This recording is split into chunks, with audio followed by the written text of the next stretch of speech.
আসসালামু আলাইকুম, কেমন আছেন সবাই? আশা করি সবাই ভালো আছেন। আমরাও ভালো আছি আলহামদুলিল্লাহ। আরেকটি নতুন ভিডিও নিয়ে আসলাম। এটা ছিল আগস্ট মাসের ভিডিও। আমরা আগস্ট মাসে গিয়েছিলাম ঘুরতে। এখন যেহেতু সামার টাইম, সামারে ঘুরতে যাব না, এটা কি করে হয়? আমরা সি বিচে গিয়েছিলাম সেদিন। সি বিচটা আমার কাছে খুবই ভালো লেগেছে, খুবই জাঁকজমক ছিল আর এত সুন্দর ওয়েদার ছিল সেদিন। আয়ারল্যান্ড সম্পর্কে মোটামুটি ধারণা আছে, তারা সবাই জানেন আয়ারল্যান্ডের ওয়েদার সম্পর্কে খুবই বাজে ওয়েদার। আর এমন কোনো দিন নাই যে বৃষ্টি হয় না। তো সেদিন খুবই ঝকঝকে দিন ছিল, রোদ ছিল, অনেক ভালো লেগেছে। তবে আয়ারল্যান্ডে 12 মাসই বাতাস থাকে, কিছুই করার নেই। তারপরেও আমাদের ভাগ্য ভালো ছিল, সেদিন বৃষ্টি হয়নি। আমরা যখন গিয়েছিলাম তখন খুবই জাঁকজমক ছিল, বাচ্চাদের রাশ ছিল। এটা অবশ্য 2 সপ্তাহের জন্য বসে, এখানে সব সময় বসে না। তো আমরা ওই মুহূর্তে গিয়েছিলাম। আমরা অবশ্য জানতাম না, কিছু কিছু জায়গায় মানুষের ভিড় না থাকলে ভালো লাগে না, আবার কিছু কিছু জায়গায় ভিড় থাকলে ভালো লাগে না। তো যাই হোক, আজকেও হাজির হলাম আপনাদের প্রশ্নের উত্তর নিয়ে, কারণ আমার অনেক প্রশ্ন জমা হয়ে আছে, আমি উত্তর দিতে পারছি না। আর ভাইয়া পুরাও মনে হয় রাগ করছেন যে আপনারা কষ্ট করে প্রশ্ন করছেন কিন্তু আমি উত্তর দিচ্ছি না। আসলে আমি একদমই সময় পাই না, সংসার নিয়ে ব্যস্ত থাকতে হয়। আপনারা হয়তো ভাববেন যে সংসার নিয়ে তো সবাই ব্যস্ত থাকে, আসলে সবাই ব্যস্ত থাকে, আমার দ্বারা সবকিছু সম্ভব হয় না, সবাই তো আর সবকিছু পারে না। যাই হোক, আপনারা সি বিচটা উপভোগ করতে থাকেন, আমি আপনাদের কিছু প্রশ্নের উত্তর দিব।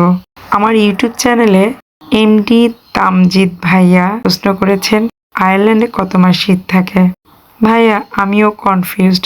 অনেক মাস হয়ে গিয়েছে আয়ারল্যান্ডে এসেছি, কিন্তু যতটুকু জানলাম এবং দেখলাম, গরম বলতেই নাই। জুলাই গেল, আগস্ট গেল, যখনই বের হয়েছি তখনই আমাকে শীতের পোশাক পরে বের হতে হয়েছে। যদি রোদও ওঠে কোনোদিন কোনোদিন, একটু যদি গরমও থাকে, তবে প্রচুর বাতাস থাকে। আশা করি ভাইয়া আপনার প্রশ্নের উত্তর পেয়ে গিয়েছেন।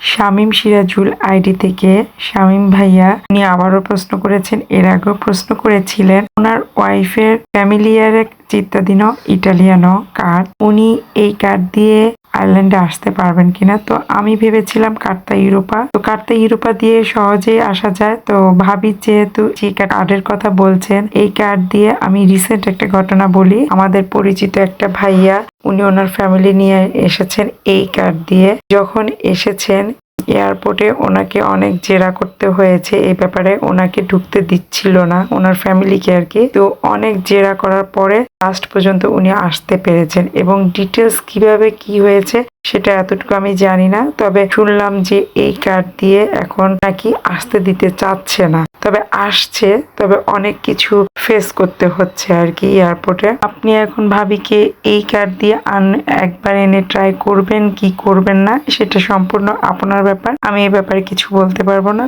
আমি যতটুকু জানি এবং জানলাম এই ব্যাপারে, তো ওটাই আপনাকে বললাম। তো বাকিটা আপনার ইচ্ছা।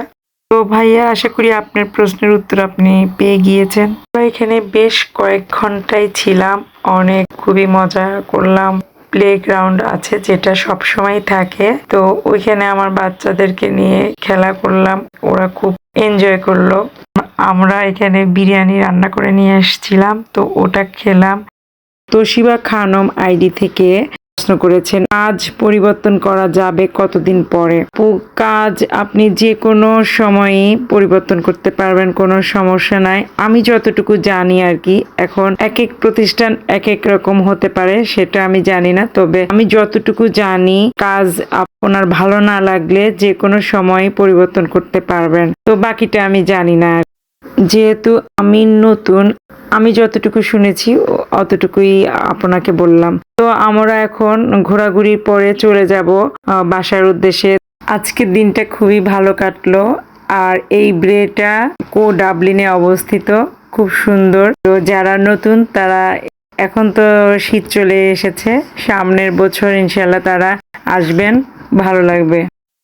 আমরা বাসে এসেছি, আমাদের বাসার সামনে থেকে বাসে উঠেছি, একদম ওই বাসে সমুদ্রের পাড়ে এসে নেমেছি। এখানে আমরা অনেকক্ষণ থেকেছি, প্রায় কয়েক ঘন্টা ছিলাম। তো আমাদের অনেক ছবি উঠিয়েছি, ভিডিও করেছি। তো আমাদের মোবাইল চার্জ শেষ হয়ে গিয়েছিল। তো বাসে মোবাইল চার্জ দেওয়ার জন্য ব্যবস্থা ছিল, তো আমরা কেবলটা নিয়ে এসেছিলাম। বাসের ভিতরেই মোবাইল চার্জ দিলাম। বাসের সিটেই মোবাইল চার্জের ব্যবস্থা রয়েছে। আর বাসের ভিতরে যতক্ষণ ছিলাম ততক্ষণই আমাদের ডাটা ব্যবহার করতে হয়নি, কারণ এখানকার প্রতিটা বাসে ইন্টারনেট কানেকশন রয়েছে। তো আমরা সেই বাসের ইন্টারনেট কানেকশন দিয়েই নেট ইউজ করেছি। এই জিনিসটা খুব ভালো লেগেছে আমার। তো আর কি, আর বেশি বকবক না করে এখানেই ভিডিওটা শেষ করি। সবাই ভালো থাকবেন। সামনে নতুন কোনো ভিডিও নিয়ে হাজির হব। আল্লাহ হাফেজ। আসসালামু আলাইকুম।